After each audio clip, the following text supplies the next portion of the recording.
okay, it's Monday, and on Monday, we deadlift. It's back and hamstrings day. Gonna do a little bit of back stuff, a little bit of leg stuff. This is more of like a back and leg day. I do some hamstring work, I do some quad work, and I do some back work. So it's a fun and difficult day. I'm excited you're here. Variant 002. This is the peach juice. Today, non-stim, I've had like 4 cups of coffee, so I didn't really need any stimulants, but I want to get a good pump, so the variant is the way to go.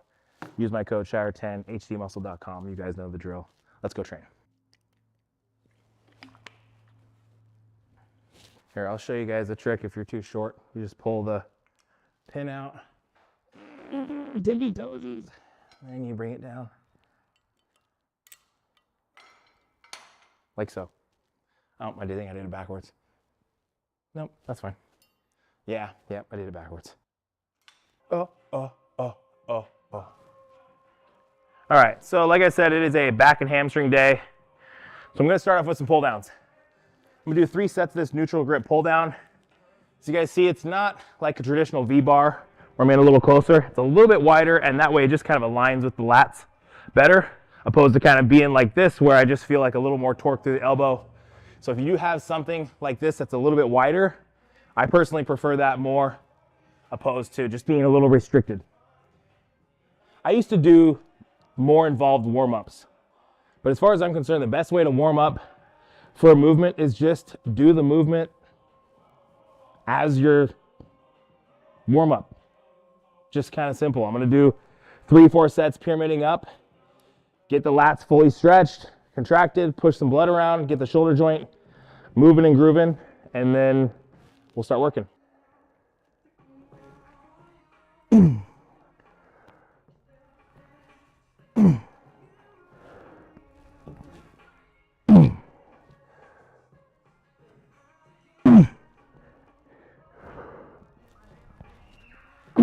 Yeah.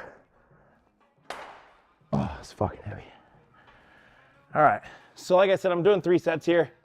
That first set is like a heavy set of 6 to 8. And I'm gonna pull back and get a couple sets of 10 to 12.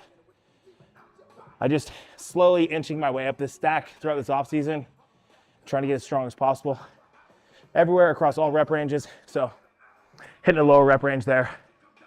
And now we'll dial the weight back and get a little more reps.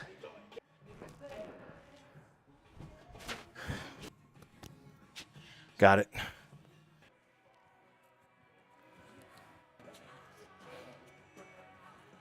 Okay. A little bit of weight off. That last set was a little heavier than I wanted it to be. So just down back a bit. Okay, so time for the 3rd set. I'm just gonna repeat that weight I backed off to.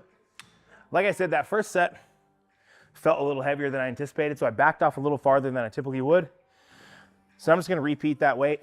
I was just explaining to my videographer, I just spent the last 90 minutes in the dentist getting worked on, and I feel like maybe that's why I'm not feeling 100%, which is okay, it's perfectly normal. Variables like that happen, but it's also important just to accept that sometimes things are a little different. You don't always feel your best, so just kind of adjust as needed.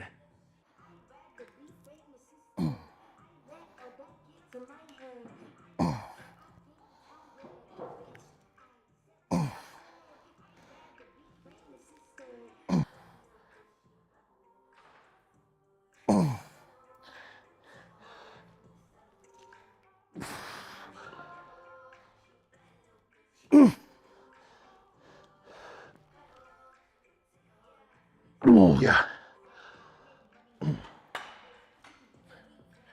Okay, pull downs, done. I'm gonna do this lying hamstring curl.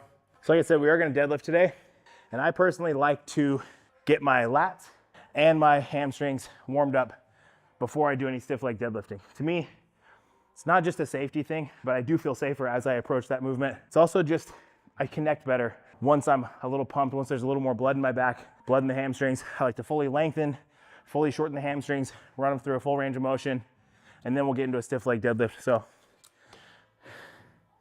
lying hamstrings.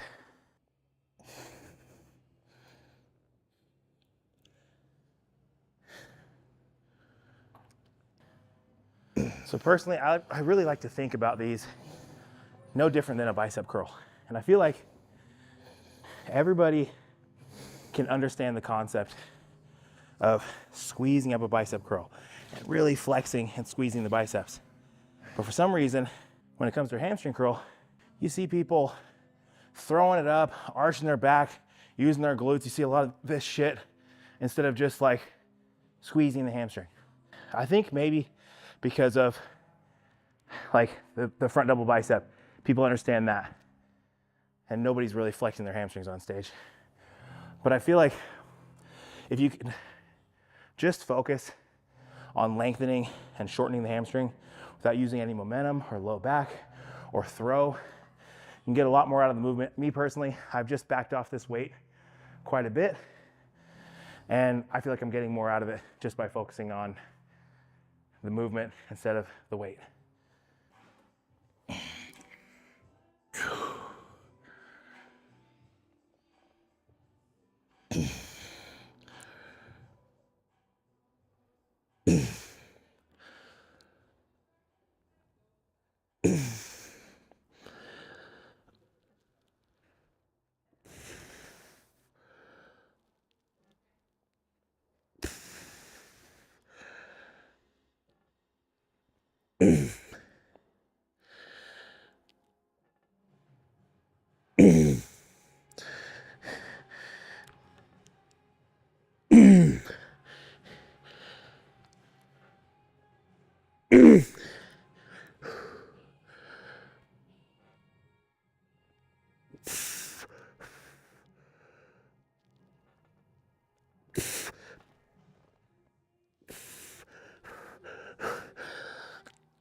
Ooh.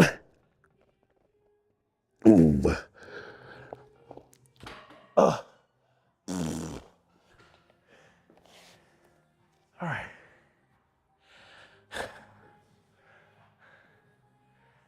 You guys see, that wasn't very heavy. Got 2 plates and a 10, but I was focused on doing them fucking perfect.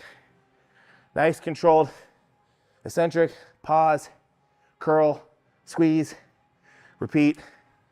Go until you can't go, no mo.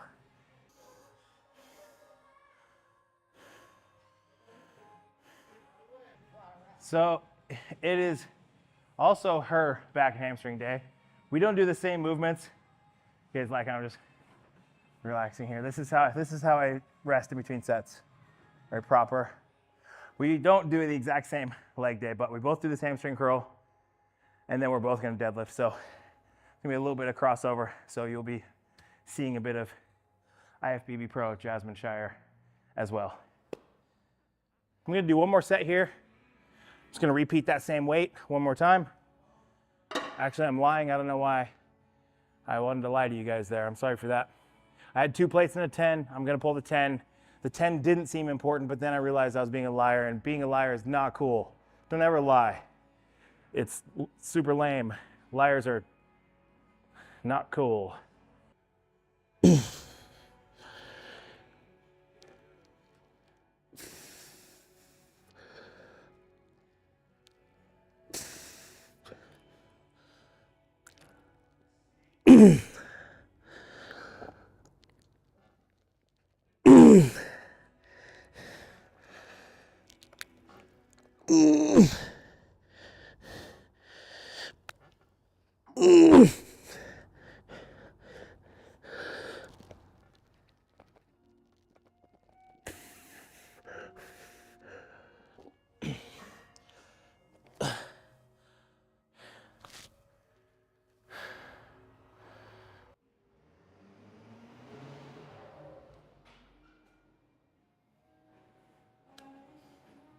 We're in a bit of like it's like an automotive shop next to us and a fucking mechanic across from us, and then a moving company right next to us. So there's just so much traffic.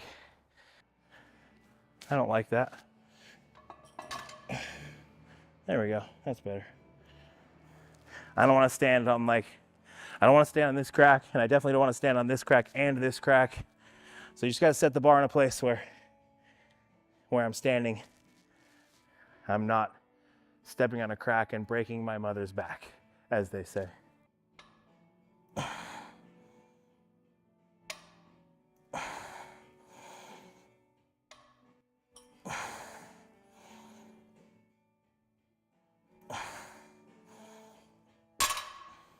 I do want to bias the hamstrings a little bit here. So you'll notice I am gonna push the hips back in the starting position. So I'm gonna kind of drive, brace through the glutes and hamstrings, and then pull. But again, it's my back day, so I want my back to take some load as well. Inevitably, your low back is gonna work. But I do want to see hinging through the spine, but also get some glute and hamstring work. So instead of just kind of being over the top where I'm pulling like this, I'm going to drift the hips back, really stretch the hamstrings, and then pull. And then again, as I lower, you can see this is what's lowering the bar, right? I'm not bending over the spine. I'm pushing the hips back, and that lowers the bar. My lady? Grazie. You hear that? That's Italiano. We're going to Italy this week. So we're working on our Italian. Jasmine, show them some Italian. Arrivederci. Grazie. Per favore. Sì. Wait, what? Caffè con latte. Which is coffee with milk, please. Per favore. Sì.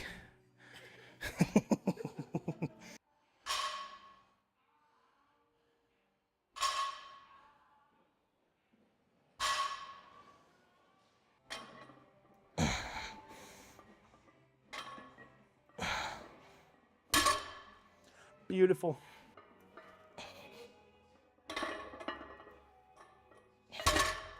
Beautiful. Take those off. Aw.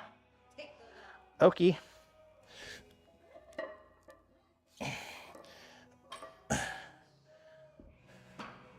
Nice booty shot. Just bend over right for the camera.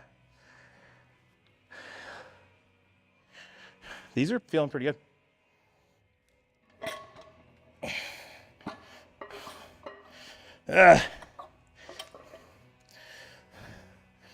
Such like a man thing. I've got a deadlift jack here, but I don't need it just to pry the plates off. Oh, hey.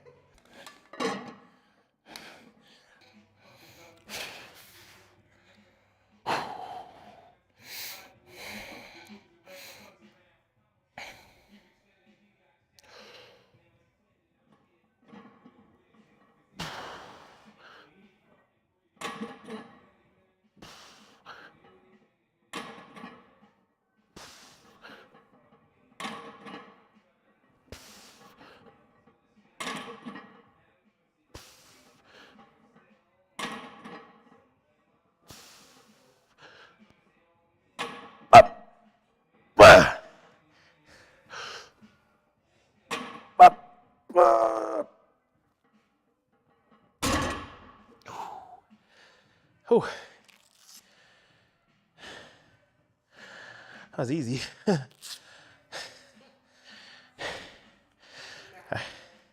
Yeah, I matched last week. Had to work a little harder for it. Damn that dentist appointment. Sometimes matching is winning. And I matched last week's logbook. I'm happy.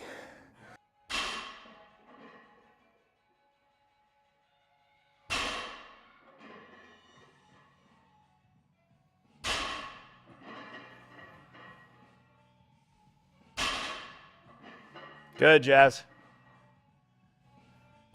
She's like an old low back injury.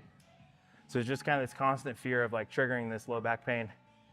But honestly, I've had a similar injury, and I think we've both found that like making your low back stronger is going to be the best thing you can do in that scenario. Don't push things and aggravate the injury if there's an injury, but also don't be afraid to use your low back and strengthen your low back.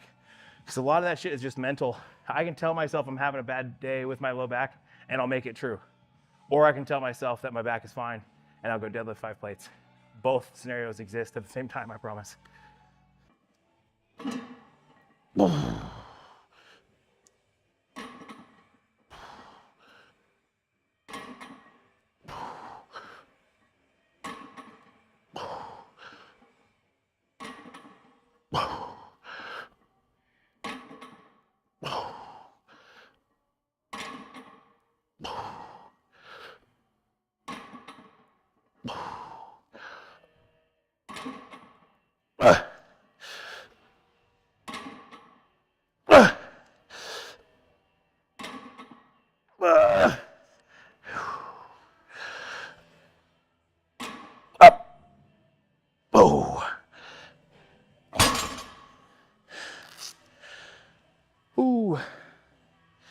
All right.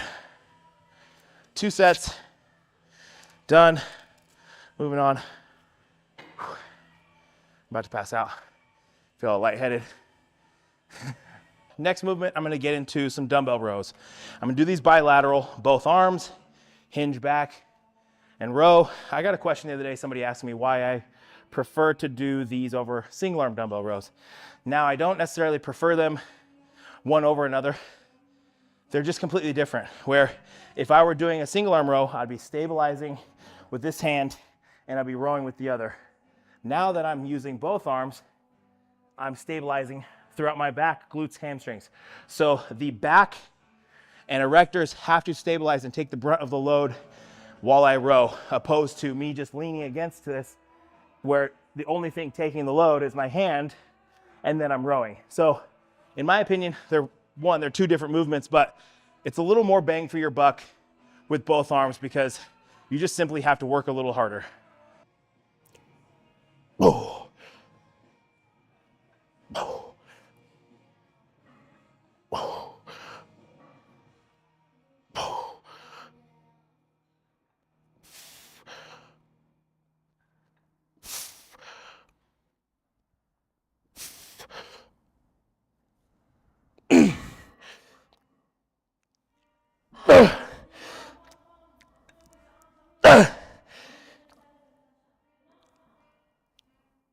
Oh, yeah.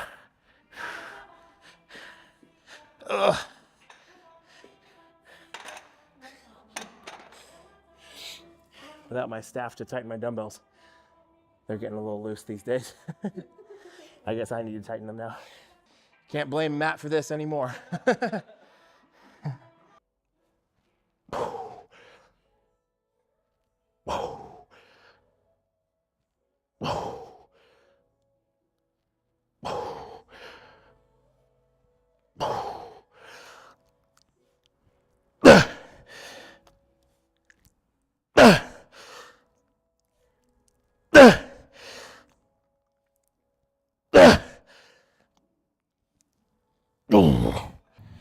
Tired. Bro's tired today. Yeah.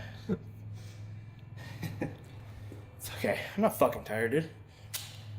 I'm ready to kill it. I should need these. I'll put this back on. This will be the last back movement. So I'm gonna do this seated cable row. You guys are gonna see, I'm gonna pull high into the upper back. Now, that pull down I did earlier was very lat specific, trying to dig into the lats. That double dumbbell row, I'm also trying to bias the lats. It's one of those movements where you're gonna inevitably use a little bit of everything. The low back stabilizing, you're gonna retract the scapula a little bit when you're rowing. So I kind of look at that as a bit of a full back movement, but this is gonna be very specific into the upper back. So I'm just gonna do 1 set here. I have an entire full back day at the end of the week and another full leg day at the end of the week. So this is just a day that I utilize to add a little more frequency to my back and my legs because those are the things I wanna bring up. So without further ado, let's row.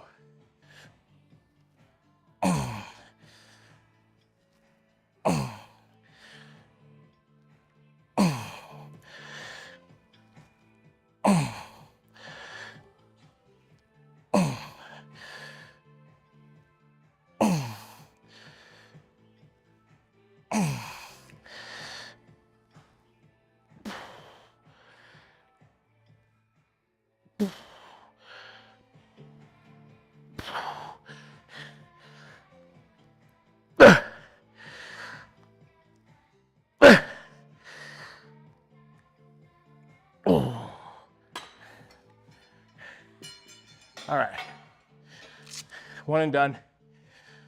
Now, let's go to some leg press. Next movement, I'm gonna do the side back squat press. I said this is a bit of a back and a leg day. You guys see I kind of have it broken up. Back, hamstrings, more back, now some quads.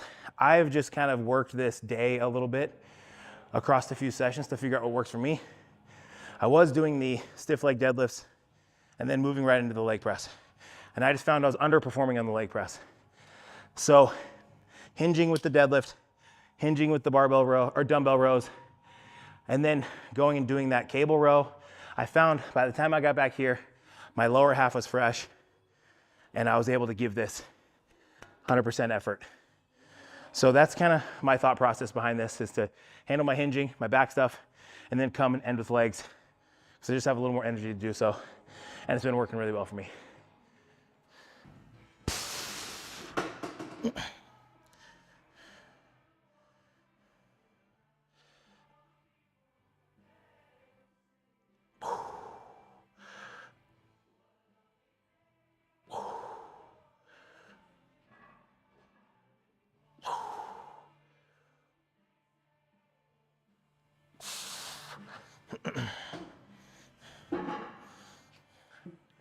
Okay.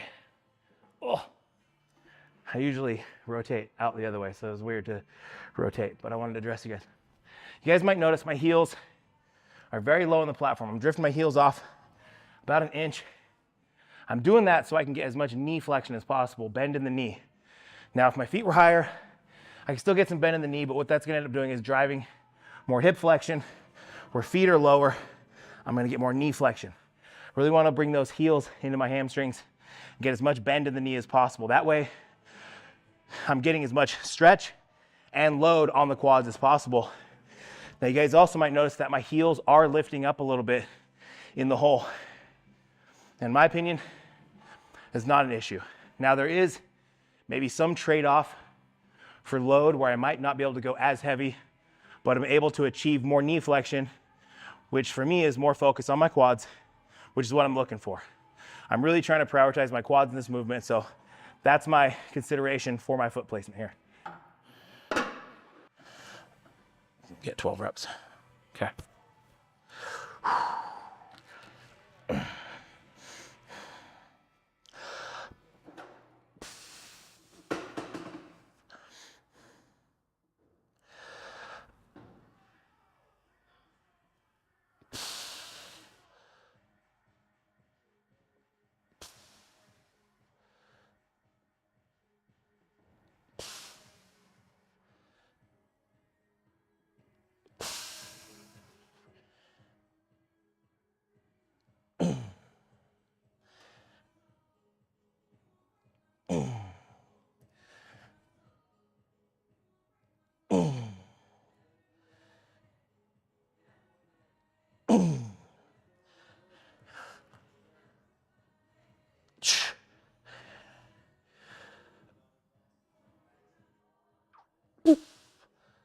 Okay, two more. Up.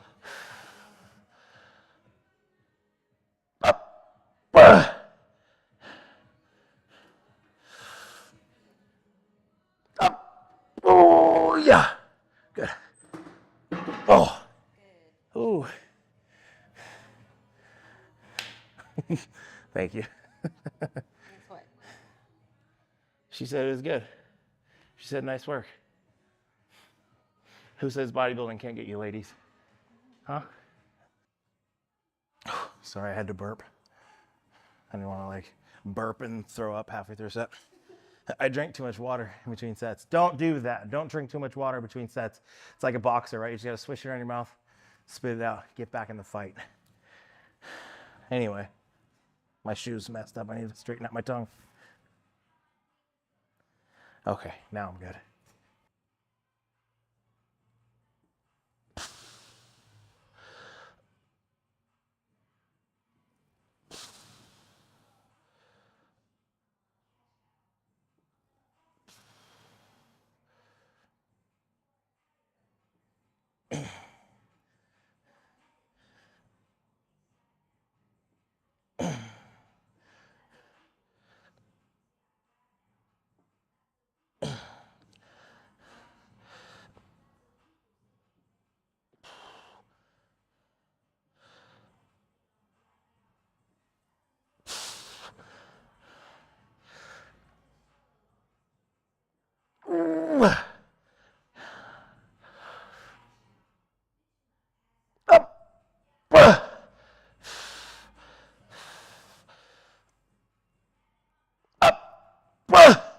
Fuck.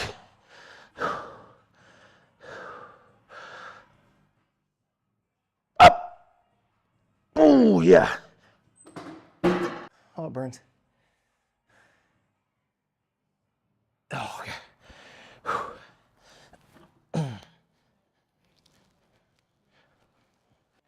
El Pastor. Sí. All right, love you. I'll see you soon. Bye. Final movement. I'm just going to do one set of the adductor machine. 15, 20 reps. High rep. Get the crotch burning. Not the type of burn that, you know, I had in college. It's a different burn. I never went to college, but I did have a crotch burn. All right, let's do this.